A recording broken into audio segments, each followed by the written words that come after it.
차 한 대가 미국 시카고를 질주하고 있었습니다. 그러다가 그 차가 어느 주유소에 멈췄어요. 그 차에서 고개를 내민 사람은 미국 전 대통령 클린턴과 힐러리 클린턴이었습니다.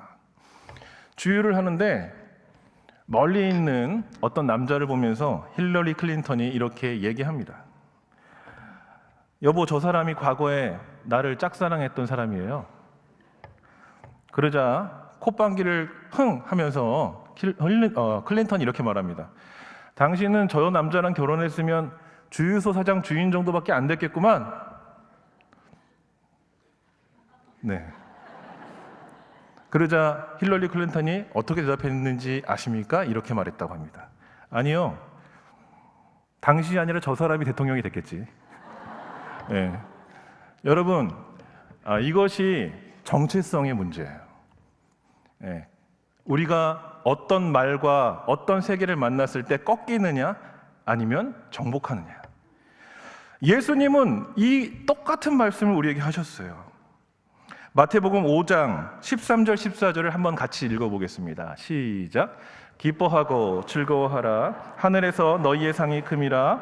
너희 전에 있던 선지자들도 이같이 박해하였느니라. 너희는 세상의 소금이니 소금이 만일 그 맛을 잃으면 무엇으로 짜게 하리요? 후에는 아무 쓸데없어 다만 밖에 버려져 사람에게 밟힐 뿐이니라. 너희는 세상의 빛이라. 산 위에 있는 동네가 숨겨지지 못할 것이요. 아멘. 우리의 정체성은 빛이라는 겁니다.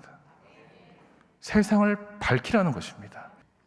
오늘 이 귀한 말씀 본문을 통해서 하나님은 어떻게 하면 복받는 인생, 복을 흘려보내는 인생, 우리의 사명을 이루는 인생이 될 수 있을지 우리에게 세 가지로 말씀하십니다. 오늘의 본문 1절을 한번 같이 읽겠습니다. 함께 읽겠습니다. 시작. 그 후에 바울이 아덴을 떠나 고난군 이르러. 아멘.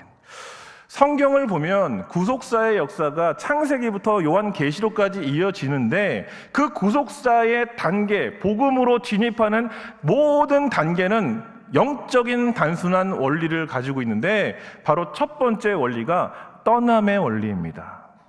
다 함께 따라해 보실까요? 떠남의 원리.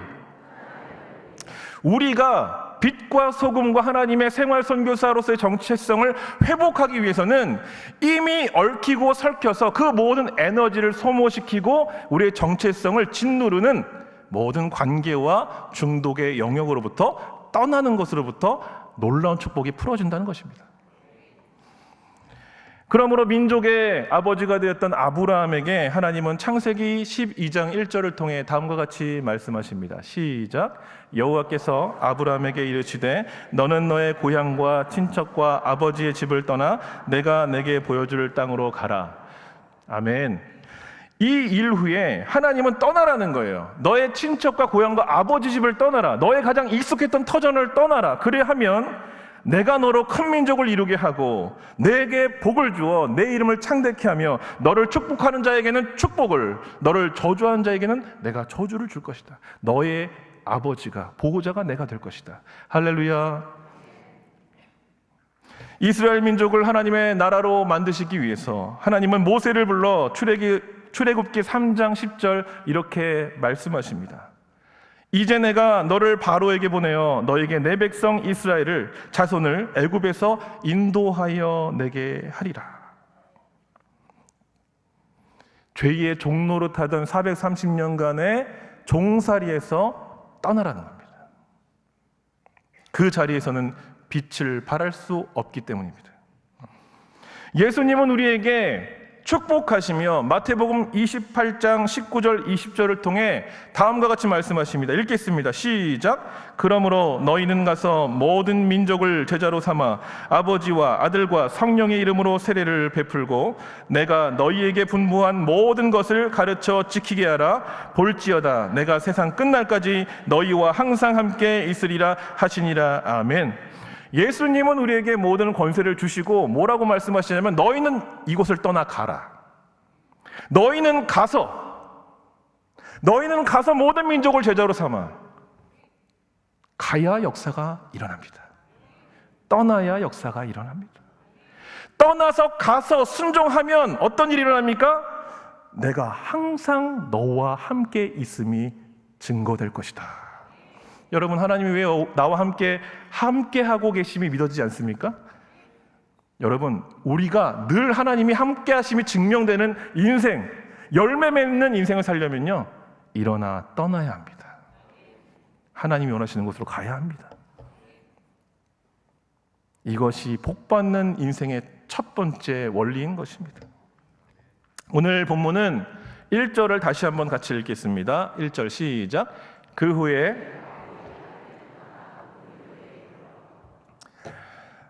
바울이 생활선교사 브리스길라 아굴라, 너무도 힘이 되었던 복음의 그 폭포수처럼 복음이 쏟아지고 흘러갈 수 있도록 도움이 되었던 그 복 자체인 그 사람들을 만나는 시작이 바로 아덴을 떠난 이유였다라는 것이에요.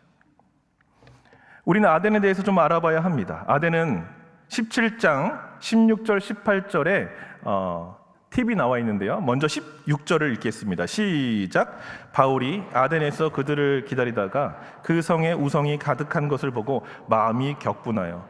먼저 아덴은 우상이 가득한 도시였어요. 두 번째로 아덴은 17절 18절 한번 같이 읽어보겠습니다. 시작. 회당에서는 유대인과 경건한 사람들과 또 장터에서는 날마다 만나는 사람들과 변론하니 어떤 에피쿠로스와 스토아 철학자들도 바울과 쟁론할세. 어떤 사람은 이르되 이 말쟁이가 무슨 말을 하고자 하느냐 하고, 어떤 사람은 이르되 이방 신들을 전하는 사람들인가 보다 하니 이는 바울이 예수와 부활을 전하기 때문이로라. 아덴은 철학과 문화 그리고 정치의 중심지였습니다. 우리가 아는 그리스의 수도 아테네를 의미합니다. 특별히 에피쿠로스과 스토아 철학가들은 하나님 없는 인간이 인본주의적으로 이룰 수 있는 평화와 선에 이르기 위한 학문을 하는 자들입니다. 좋은 것은 무엇이냐면 이들이 바울에 대한 적개심이 그렇게 없다는 거예요. 왜냐하면 워낙 세련되고 새로운 지식을 듣는 것에 어색하지 않은 사람들이에요. 논쟁하기를 좋아합니다. 그리고 새로운 사람 만나는 걸 좋아해요. 굉장히 세련되고 좋은 사람들이에요, 겉으로 볼 때는. 그런데 중요한 건 무엇이냐면 이 도시가 우상의 도시였다는 것. 두 번째, 논쟁 자체를 좋아하는 거예요. 진리를 받아들이는 것이 아니라 논쟁 자체를 좋아하는 거예요. 그리고 절대적 진리의 복음을 거부한 도시였다. 결정적으로 바울이 이 도시를 떠나게 된 이유가 있습니다. 17장 32절 33절을 함께 보겠습니다. 시작. 그들이 죽은 자의 부활을 듣고 어떤 사람은 조롱도 하고 어떤 사람은 이에 대하여 내 말을 다시 듣겠다 하니 이에 바울이 그들을 가운데서 떠나매. 바울이 이들을 떠나게 된 이유는 바로 결국 사람들 때문인데, 어떤 사람들한테 바울이 붙잡혔냐면 네 말 좀 계속 듣자, 더 좀 해줘 라고 말하면서 바울의 에너지를 다 빼가는 거야. 그러면서 정작 절대적 진리인 예수 그리스도의 죽음과 부활은 믿지 않는 겁니다. 힘을 빼는 거예요. 사랑하는 여러분,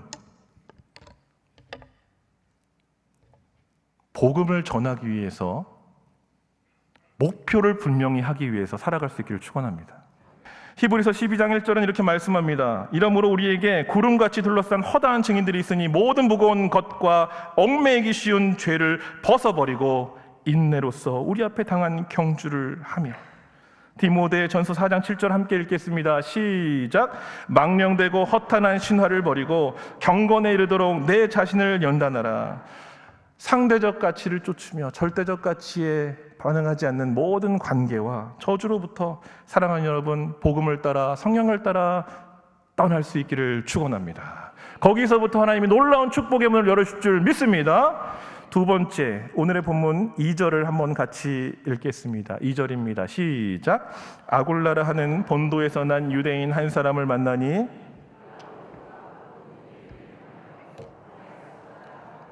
그가 그 안에 브리스길라와 함께 이달리아로부터 새로 온지라. 바울이 그들에게 가매. 아멘. 아굴라라 하고 브리스길라와 아굴라를 드디어 떠난 후에 만나게 되는 장면입니다. 중국 공화당 총재였고 타이완 중화민국 총통이었던 장제스가 중국 본토에서 패주하고 대만으로 내려왔을 때 놀라운 것을 보게 되는데, 무엇을 보게 되냐면 바로 여러분 집에 다 있는 거예요. 뭐냐면 수도꼭지. 잘 생각해 보세요. 한 번도 본 적 없는데 수도꼭지를 트니까 뭐가 나와요? 물이 콸콸콸. 그때 그걸 처음 본 장제스가 모든 돈을 털어서 수도꼭지를 구입했다고 합니다. 그리고 붙인 거예요. 그리고 틀은 거예요. 뭐가 나와요? 아무것도 안 나왔어요. 그래서 구입한 데 가서 총질을 했다는 겁니다. 이게 역사적 기록이에요. 수도꼭지는 수도관을 만나야 되고 수원지와 만나야 물이 나오는 겁니다. 복받을 사람은 복된 만남을 만나야 되는 줄 믿습니다. 만나야 되는 줄 믿습니다. 만나야지 풀어지는 것입니다. 사람 한 명 잘 만나면 인생이 바뀌는 것이고, 잘못 만나면 인생이 꼬이게 되는 거예요. 오늘 여러분의 만남의 축복이 주어지기를 축복합니다. 보물과 같은 사람들을 바울이 만나게 됩니다. 계속 내 에너지만 빼가는 사람들, 세련되고 좋긴 하지만 끊임없이 내 마음에 심령에 공허함만 주는 그 관계로부터 단절하고 떠나게 됐어요. 외로웠겠죠. 하지만 떠나는 순간 기적과 같이 새로운 만남이, 축복의 만남이 시작되더라.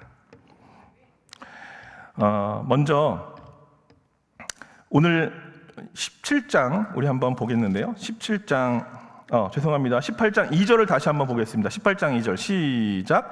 아굴라라 하는 본도에서 난 유대인 한 사람을 만나니 글라디오가 모든 유대인을 명하여 로마에서 떠나라 한 고로 그가 그 안에 브리스길라와 함께 이달리아로부터 새로 온지라 바울이 그들에게 하매. 두 가정은, 이 두 사람과 바울은 다 알아봤어요. 하나님이 보내신 사람이구나.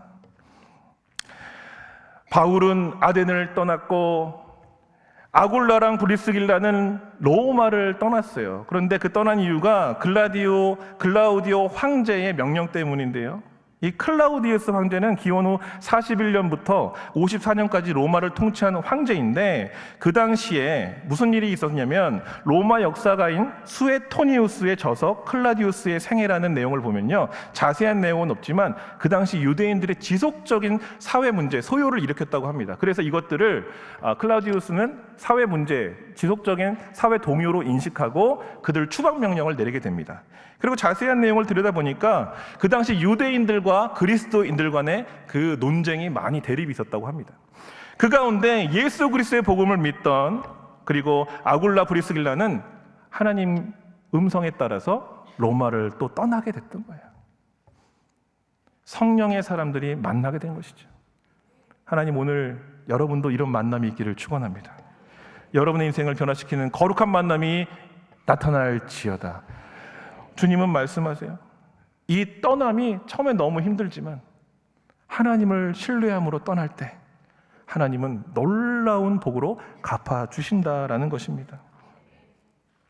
오늘 본문의 17장 34절은 이렇게 말합니다.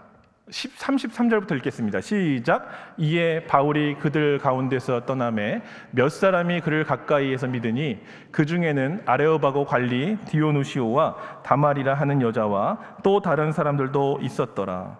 참 재밌죠? 그 사람들, 복음을 믿지 않고 놀려고 하는 그런 유희를 즐기려고 하는 그런 쾌락주의자들과 함께 있을 때는 보석 같은 사람이 드러나지 않았어요. 그런데 바울이 그들에게서 떠나자마자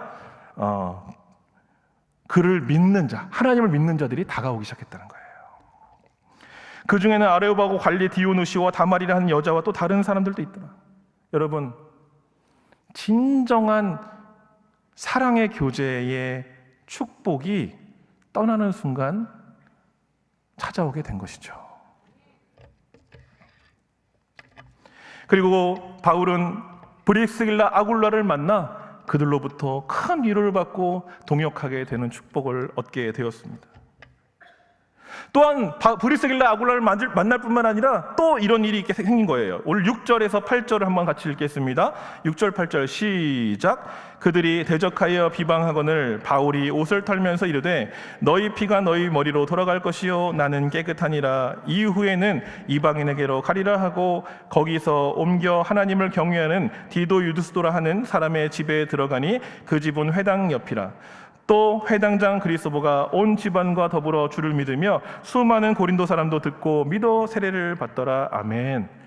한 명씩 사람이 풀어지니까 복음이 흘러갑니다. 복음이 흘러가니까 사람이 온 가족들이 하나님을 믿고 세례받는 역사가 나타납니다. 그리고 부흥이 흘러가기 시작하는 것입니다. 사랑하는 여러분, 여러분은 한 사람 한 사람은 이런 존재로 쓰임받기 위해 부르신 줄 믿습니다. 여러분을 통해서 복음이 흘러가게 하기 위해서, 생명이 흘러가게 하기 위해서 여러분 이 축복의 만남을 취할 수 있기를 축복합니다. 어느 날 시각장애인이 지팡이를 잃어버렸어요. 지팡이를 잃어버리니까 아무데로 가지 못하고 고개 넘어야 되는데 주저앉았습니다. 그때 어디서 소리가 났어요. 저기요, 나를 좀 도와주세요. 나는 앞을 보지 못합니다. 그런데 그 사람은 한쪽 발을 못 쓰는 장애인인 거예요. 나도 내 다리 추스르기 힘들어서 걷기 힘듭니다. 어떻게 도와줄 수 있겠습니까? 그런데 다시 생각을 고쳤어요. 시각장애인에게 당신이 나를 업어주십시오. 그러면 내가 길을 안내하겠습니다. 힘을 합하면 되겠군요. 가파른 고갯길을 둘은 힘들게 저리로 가세요.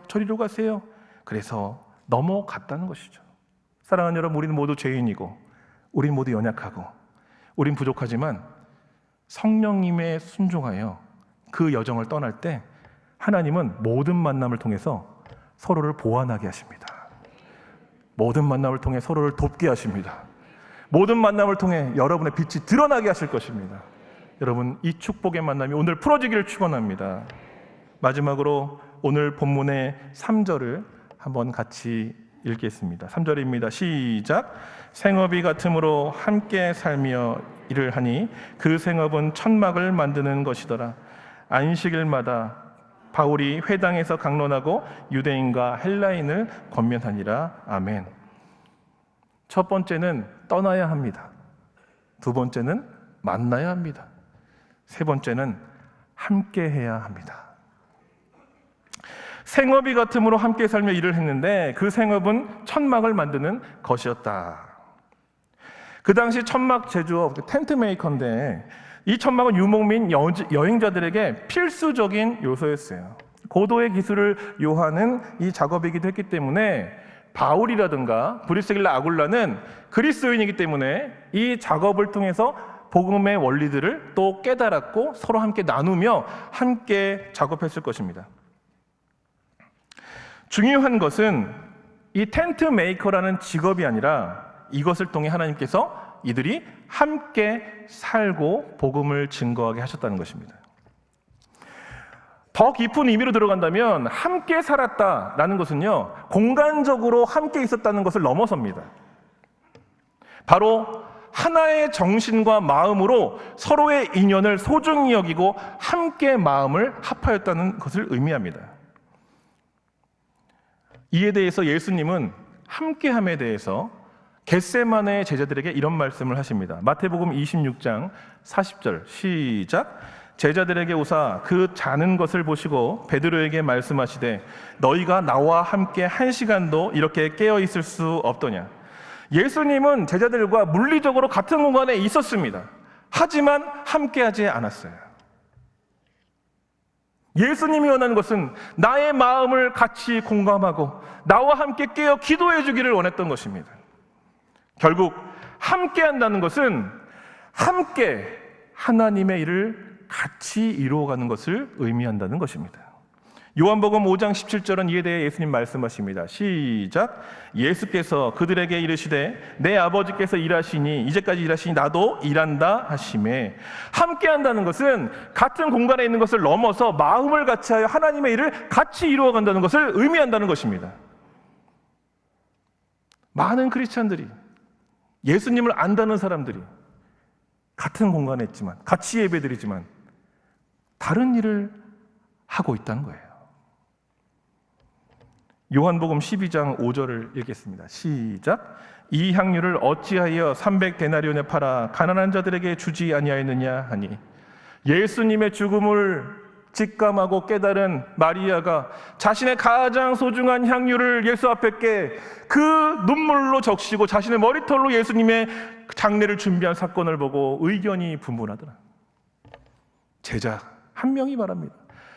아니, 예수님이 그렇게 가난한 사람을 도우라고 했는데 이걸 가지고 가난한 사람 도와서 얼마나 좋아 말하면서 그 여인의 순수한 행동을 폄하합니다. 사랑하는 여러분, 같은 예배 드리는 우리 모두가 같은 일을 할 수 있기를 축원합니다. 같은 나라를 세워갈 수 있기를 축원합니다. 하나님 나라를 위해 함께 일할 수 있기를 축원합니다. 신앙 안에서 만남과 교제가 하나님의 음성을 듣고 사모하는 순종하는 사람들과 늘 함께 찬양하며 하나님의 일을 함께 이루어가는 동역자의 기쁨과 하나님 나라의 가족으로서의 공동체가 우리의 기쁨의 교회와 모든 성도들에게 회복될 수 있기를 축원드립니다. 마지막으로 예화를 하나 여러분과 나누고 싶습니다. 영국의 부잣집의 정원을 가꾸는 정원사가 있었고, 그 부잣집의 아들이 있었는데 그 정원사의 아들과 부자의 아들은 나이가 비슷해서요 우정을 나누고 있었어요. 그런데 어느 날 부잣집의 아들이 헤엄치다가 물에 빠지고 만 거예요. 그런데 그걸 보던 지나가던 정원사의 아들이 물에 푸렁 뛰어들어서 자신의 목숨을 걸고 그 부자 아들을 구합니다. 부자는 그 소식을 듣고 달려왔어요. 그래서 너무 고마워서 그 정원사의 아들에게 말합니다. 내 아들을 구해서 너무 고맙다.